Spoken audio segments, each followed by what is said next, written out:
ಈ ಕಾರ್ಯಕ್ರಮಕ್ಕೆ ಬರಲೇಬೇಕು ಅಂತೇಳಿ ಒತ್ತಾಯವನ್ನು ಮಾಡಿದ್ರು. ಈಗಾಗಲೇ ಅವರು ಪ್ರಸ್ತಾಪ ಮಾಡಿದಂತೆ ಮಾಗಡಿಗೆ 5 ಸಾರಿ ಎಲ್ಲ ಇನ್ನೂ ಹೆಚ್ಚು ಸಾರಿ ಬಂದಿದ್ದೀನಿ. ನೀನು MLA ಆದ್ಮೇಲೆ 5 ಸಾರಿ, ಅದಕ್ಕಿಂತ ಹಿಂದಿನೂ ಬಂದಿದ್ದೀನಿ. ರೇವಣ್ಣ MLA ಆಗಿದ್ದಾಗಲೂ ಬಂದಿದ್ದೀನಿ, ಮಂತ್ರಿ ಆಗಿದ್ದಾಗಲೂ ಬಂದಿದ್ದೀನಿ. ಬೆಂಗಳೂರಿನ ಹೊರವಲಯದಲ್ಲಿರ್ತಕ್ಕಂಥ ಒಂದು ಊರು ಇದು ಮಾಗಡಿ.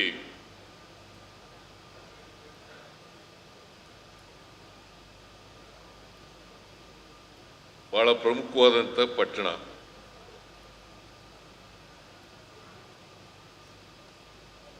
ಕೆಂಪೇಗೌಡರ ರಾಜಧಾನಿ ಅಂತಲೂ ಕೂಡ ಕರೀತಾರೆ.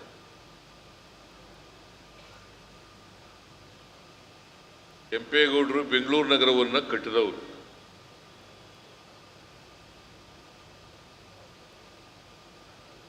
ಅವರ ರಾಜಧಾನಿಯಾಗಿದ್ದಂಥ ಈ ಮಾಗಡಿ ಅಭಿವೃದ್ಧಿ ಆಗಬೇಕು ಅನ್ನೋದರಲ್ಲಿ ನಂದು ಕೂಡ ಸಹಮತ ಇದೆ.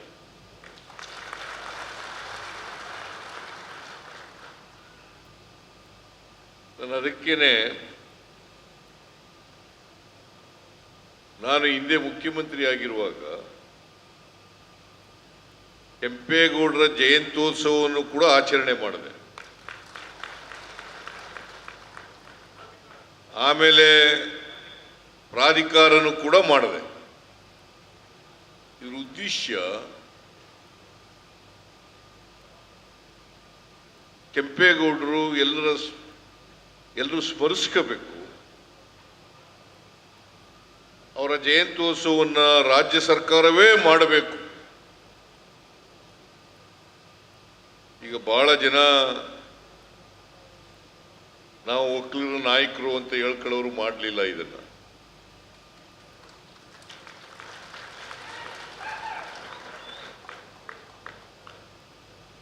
ಮಾಡಿದವ್ ನಾನು. ಹುಚ್ಚುಗಿ ಸಂಸ್ಥಾನದ ಗುರುಗಳು ನಾನು ಕೂತ್ಕೊಂಡು ತೀರ್ಮಾನ ಮಾಡಿ ಮಾಗಡಿ ಕೆಂಪೇಗೌಡರು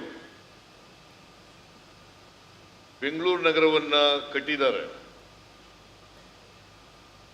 ಅವರ ಜಯಂತ್ಯೋತ್ಸವವನ್ನು ಮಾಡಬೇಕಾಗಿರ್ತಕ್ಕಂಥದ್ದು ಸರ್ಕಾರದ ಕರ್ತವ್ಯ ಅಂತೇಳಿ